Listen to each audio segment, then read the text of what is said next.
at the end of all of this is going to be something profoundly ironic and hilarious from a kind of like ontological perspective even, which is that all of this is going to culminate in something very simple: blackouts. The very premises of all of these fundamental reconfigurations of the fundamentals of human meaning through technology, the rise of cybernetics and digital civilization, all of this is going to culminate in the systematic destruction of our ability to take for granted the very fundamentals of what we call technology itself, electricity. We're going to see blackouts on a worldwide scale, as I said before. We're going to see fundamental disruptions in global energy grids, energy systems, our ability to take for granted all of this is going to culminate in blackouts. The very from a kind of like ontological perspective even, which is that all of this is going to culminate in something very simple: blackouts. The very premises of all of these fundamental reconfigurations of the fundamentals of human meaning through technology, the rise of cybernetics and digital civilization, all of this is going to culminate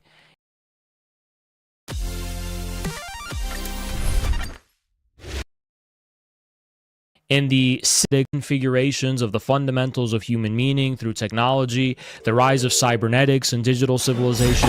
All of this is going to culminate in the systematic destruction of our ability to take for granted the very fundamentals of what we call technology itself, electricity. We're going to see blackouts on a worldwide scale, as I said before. We're going to see fundamental disruptions in global energy grids, energy systems, and energy infrastructure. And when that happens, when we no longer take that for granted, when centralized energy grids and energy systems collapse, and when in their place emerges a kind of decentralized patchwork of politically fragmented, kind of feudal-style energy fortresses, which is what I think is basically going to happen, patchwork of in their place emerges a kind of decentralized patchwork of politically fragmented, kind of feudal-style energy fortresses, which is what I think is basically going to happen.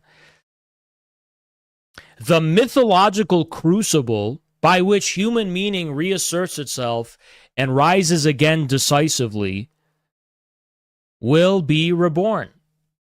That's how we humanity are going to react itself and rises again decisively, by which human meaning reasserts itself and rises again decisively, will be reborn.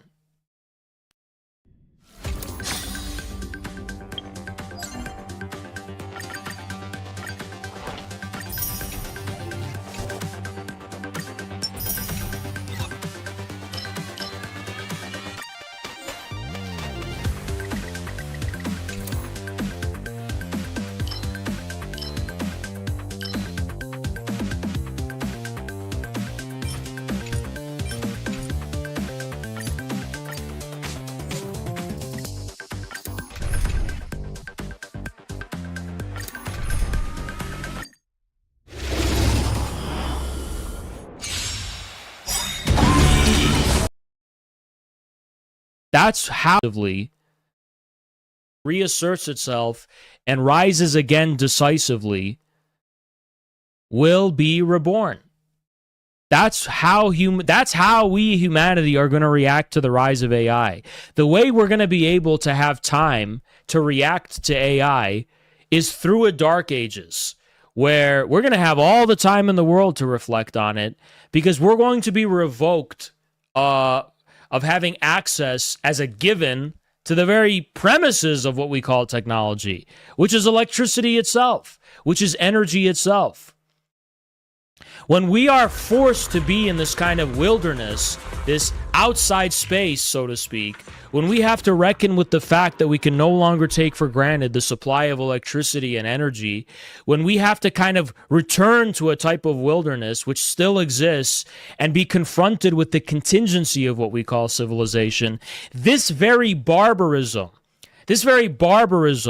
will be how we barbarically rediscover the roots and origin of language itself. And make no mistake, the origins of language are barbaric. Language doesn't come from sedentary civilization. Language comes from nomads who are in the middle of a fucking desert or a steppe or some barren wasteland where there is fuck all and there is nothing except the ability to communicate with other people. Slava, what's up? All the origin, if you think about it, you look across history about how dominant language is spread. If we ignore the kind of exception to the rule, to the kind of cycle of nomadic conquest of sedentary civilizations, which we see in the Romans and we see in the Greeks and so on, dominant languages primarily arise as a consequence of the conquest of sedentary peoples by nomads. You have a process in history that you can always notice. Right on the cusp of the barbaric reinvigoration of civilization that happens, sedentary civilization begins to have a corruption of language itself. You notice that with the rise of Arabic peoples and even the Mongols and the Turks and so on, the proliferation of the barbaric language is dominant actually becomes a fundamental part of the reinvigoration of civilization itself. And that's where I think we're at, actually. Something that we see as an existential crisis. I mean, even the Pope is talking about it, right? That humanity is facing annihilation. That's not actually true. What we are on a kind of cyclical cusp of the complete rejuvenation of civilization itself by some kind of barbaric element. And the question is, how will this barbarism reveal itself and emerge? Well, the barbarism is going to be a consequence of the dark ages that are going to be induced by the breakdown of centralized energy grids and systems. And darkness, remember, barbarism always corresponds to a dark ages. The barbaric conquest of Rome was regarded as the beginning of the dark ages of feudalism. And of course, it responds to a dark ages. The barbaric conquest of Rome was regarded as the beginning of the dark ages of feudalism. And of course, the period preceding the Greek dark ages followed the collapse of the Bronze Age and the collapse of centralized palatial civilizations and their replacement by warlords and barbarians, right?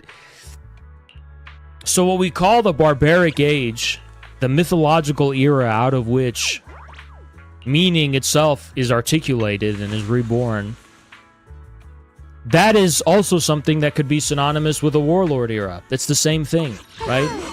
And that's where we're headed.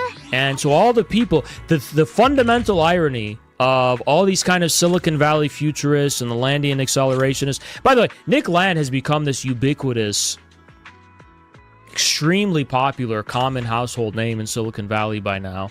I think he was even invited to one of the latest Silicon Valley parties or whatever. Like, literally was in San Francisco, like, attending these parties. But in any case, they've all taken for granted very outdated state infrastructure that still serves as the foundation of you know, for ChatGPT to fucking work, you have to rely on the kind of outdated, centralized military systems of command and control that come from the 1970s. That's still the foundation of what we call the internet, and to speak nothing of the electrical grid that we all take for granted, which comes from fucking monopolistic barons from 100 years ago or some shit. That's still like the premise. That's still the foundation of what we call the internet, and to speak nothing of the electrical grid that we all take for granted, which comes from fucking monopolistic barons from 100 years ago or some shit. That's still like the premise. When that premise is going to be called into question, which it will, by the way, we're headed toward the dark ages. So all these people who talk about AI replacing human beings, I always say that every time people are looking at the rise of robotics, because robotics is becoming more sophisticated and becoming more advanced. Robots are becoming more advanced. Robots are becoming more, you know, they can walk and shit, and they can replicate human motion. I always think the same thing. How do you power that shit? Where's the energy coming from? I mean, my fucking iPhone can't even last all day. I shit you not, before the stream started, I had to charge my iPhone while I was in the shower. So my iPhone doesn't even last that long. You're telling me these fucking robots have unlimited energy and power? The one thing, why do they never talk about it? Why do they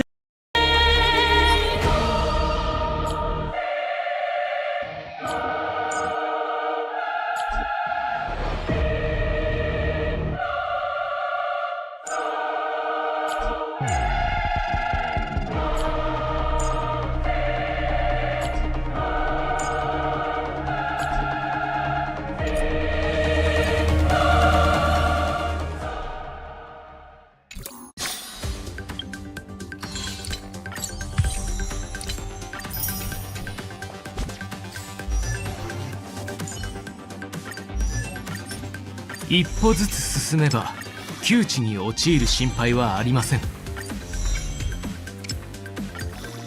僕が死しても消えぬほど準備の声明を宇宙に轟かせてみせると誓いました。その誓いも永遠に残るでしょう。騎士団の皆さんと異なる道を歩んでいたとしても僕たちは終点で出会うでしょう。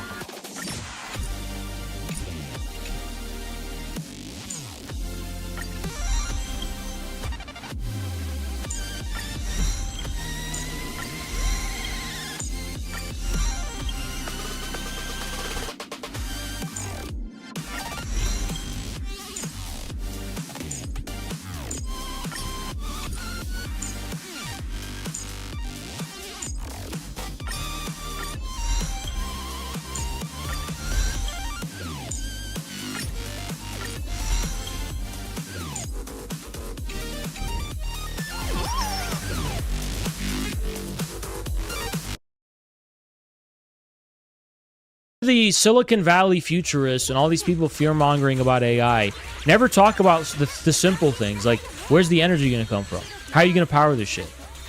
Okay, I'm powered by food. I'm powered by food. How are you going to power this shit? Okay, I'm powered by food. I'm powered by food.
There is this litigious Zionist on YouTube known as Ethan Klein. He's a bit famous because like he has a weird hate boner for Hassan to the point where it's like a little obsessive. Ethan Klein sued a bunch of women for reacting to one of his anti-Hassan videos, a content nuke, and he recently just lost his lawsuit against one of these women, Denims. It's hilarious in the tentative ruling. So it's not final. They're like Ethan Klein and his side still has the chance to argue against it, but in the ruling so far, the judge cites his own fair use case. Because of the 3 of the 4 factors strongly favor the defendant, Denims, you know, this anti-Zionist who's getting sued, including the most important factor, the court concludes that fair use defense applies as a matter of law. As a matter of law. Oh, the Schadenfreude is so good, guys. As a matter of law. Oh, that makes me rock hard, dude. I am fully chubbed. When she wrote matter of law, I was like, oh, that makes... The court concludes that fair use defense applies as a matter of law. As a matter of law. Oh, the Schadenfreude is so good, guys. As a matter of law. Oh, that makes me rock hard, dude. I am fully chubbed. When she wrote matter of law, I was like, oh, dude, did I just take a Viagra? In Ethan's original complaint, he was like, I made this video to attack Hassan for spreading terrorist propaganda, and Denims is trying to use my nuke to radicalize her audience. And the court is just like, dude, based on your own complaint, those are very different uses.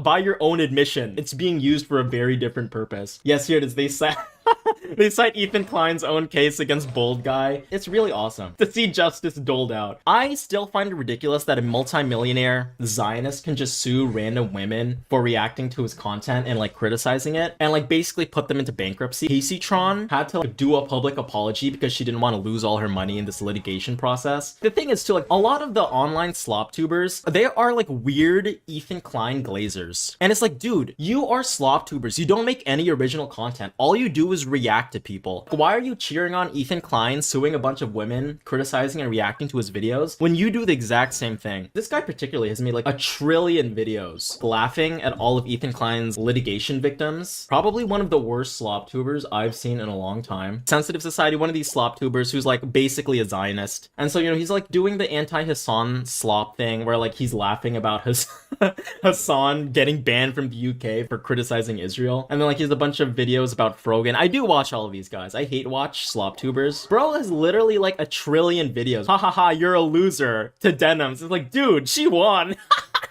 Once again, like Sensitive Society, this like Ethan Klein writer, bro makes the least transformative reaction videos I've seen. He literally just does gameplay footage. He has a video laughing at Hassan getting banned from the UK. And it's like, dude, you're laughing at a guy getting banned from the UK? Like, that's literally a violation of free speech. How hard are you gonna write for Israel? You're gonna defend the UK banning a guy for being critical of Israel. I'm gonna criticize Hassan later in this stream. You know, I'm not a Hassan writer by any means, but like, especially in this instance, him getting banned is absolutely wrong. This slop tuber is just laughing at this egregious violation of free speech. The Labor government has revoked our visas. 2 things I want to say. I give Hassan 20 seconds before he starts blaming Israel and not taking it. Yeah, Hassan is just unfairly blaming Israel. It's like, dude, Israel was the reason he wasn't allowed to go. Be so real. What other reason would Hassan have from being banned from the UK other than criticizing Israel? Let's just call it what it is. He's an extremist. As of a year ago, he was platforming terrorists and supporting terrorists. So, you know, that's not a very good look if you ask me. What has happened to, does he know what has happened to any... Bro is literally doing the old Hassan platform to terrorist line. They claim that this guy up top here, you know, this Yemeni teenager up here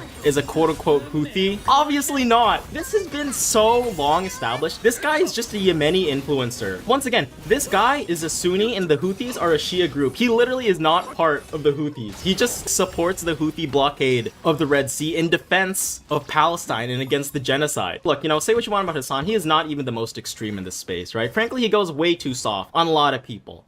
I don't think Hassan is the most extreme on Palestine, you know? It's just like, these people just got complete anti-Hassan brain rot. It's just like, dude, this guy sucks. A lot of these slop tubers and people who have stayed quiet on the Ethan Klein lawsuits have just gotten completely owned by this shit. A lot of these guys are becoming irrelevant too. Like, it's really awesome to see this. So this is a slop tuber we were watching earlier. Bro has been on the downswing. He's like been losing subscribers for the last year or so. Look at this, bro has been on the downswing for glazing Ethan Klein, and inshallah it will go lower because like these guys have literally no talents. They're just hacks who read the first take they see on Twitter and then repeat it verbatim. Like, this aged so poorly. It is very beautiful to see Ethan Klein and his little orbiters get aged so poorly. It is very beautiful to see Ethan Klein and his little orbiters get absolutely BTFO'd. The reason I'm talking about this as well is because it's over Israel. Ethan Klein lost his mind over Israel, and Now he wants to sue anyone critical of Israel.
任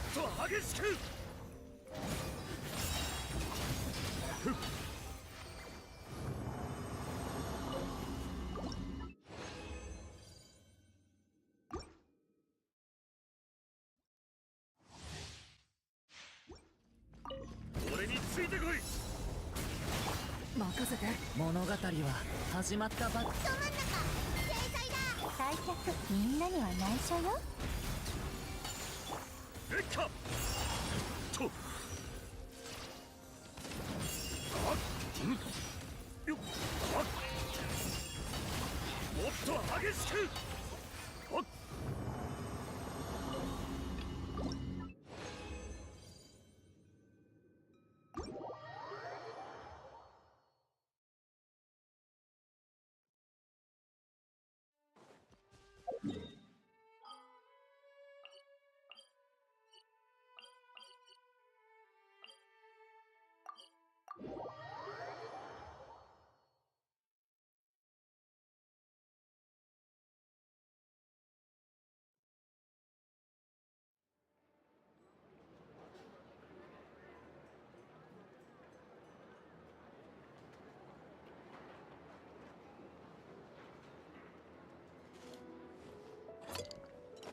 星とし無事今日の星とし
シュッ。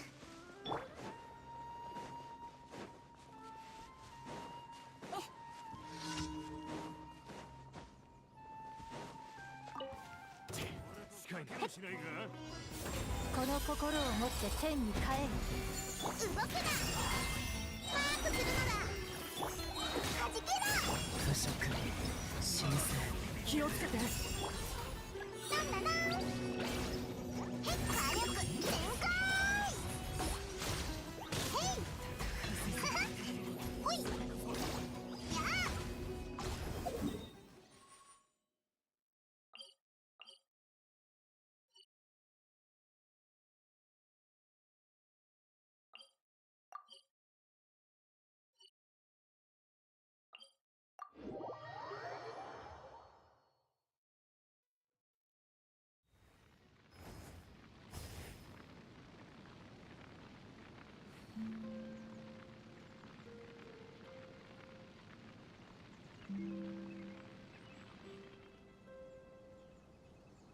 あれ？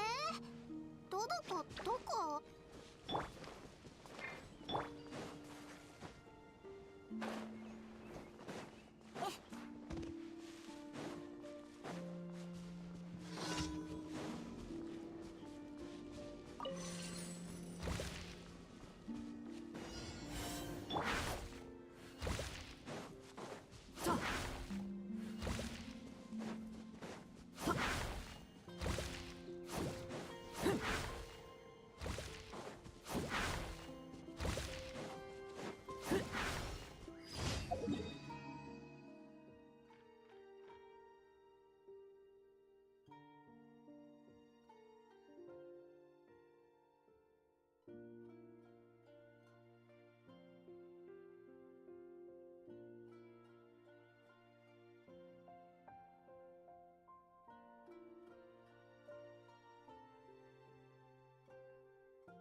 うしよう。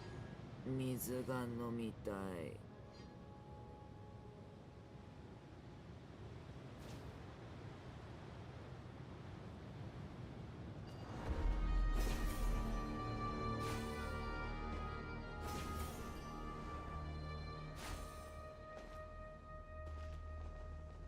せいてい。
反逆みんなには内緒よ。腐食神聖気をつけて。よいしょドッカー花火はじけろ。よいよ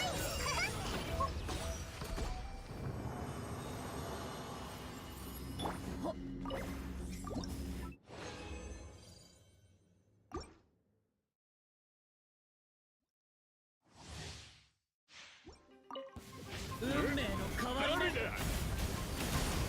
この心を持って天に帰る。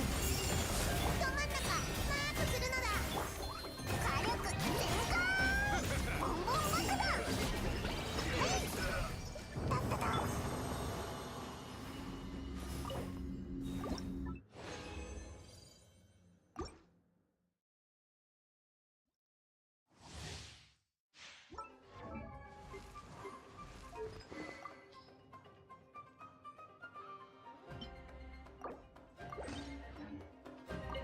物語は始まったばかりだよ。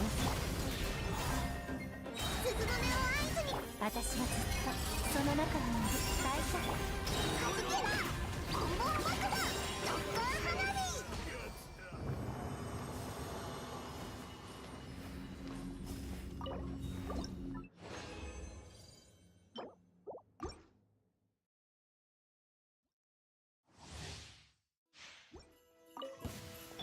運命の変わり目。動くな。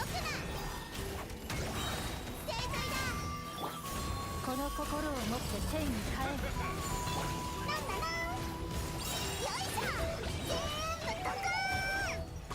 やあよい。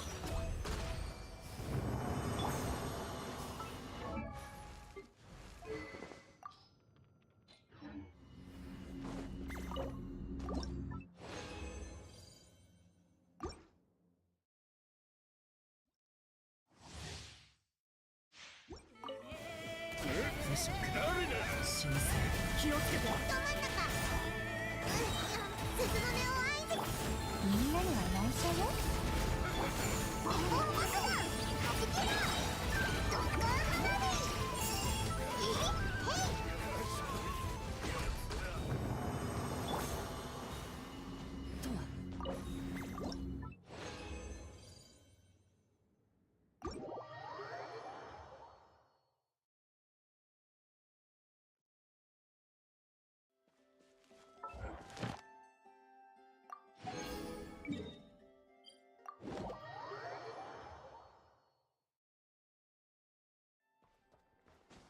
星とし無事キョン星とし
今宵月を今だ灯火のもとにご挨拶します。気をつけなさい。それよっはっ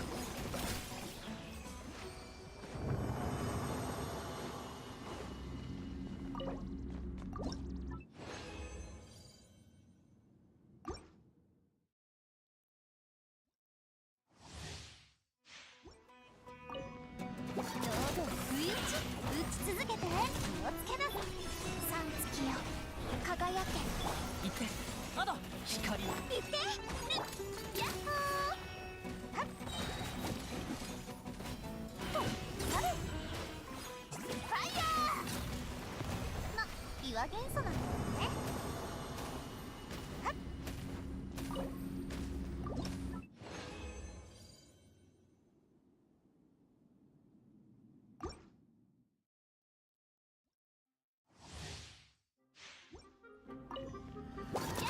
気をつけなさい。ほっ流れて新月が来る。今だ灯火のもとに陰りなしなめないでください。ヤッホーローズクラッカースピナディローズ特注版よ。それ気をつけなさい。よっ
また雨か。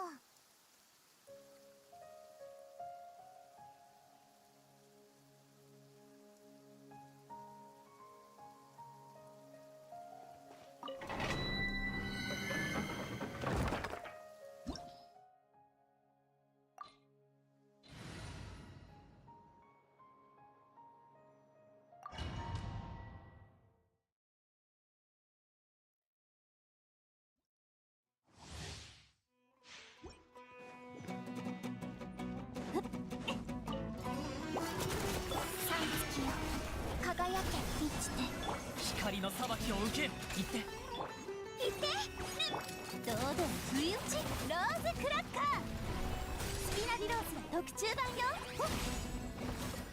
ほっ気をつけなさい。ほっワオ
光を。ご挨拶します。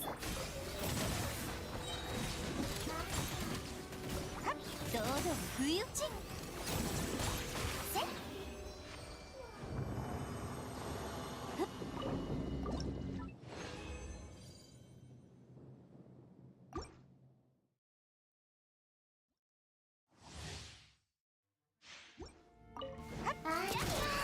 打ち続けて。生きて三月よ輝け。灯火のもとに陰り。いてルミ、気をつけなさい。はっやっほー。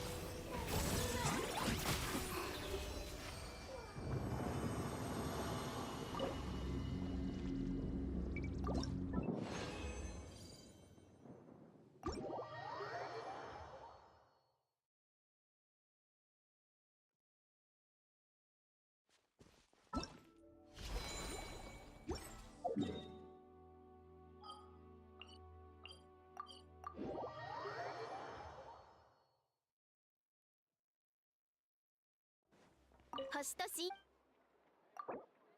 無事今日の依頼。星とし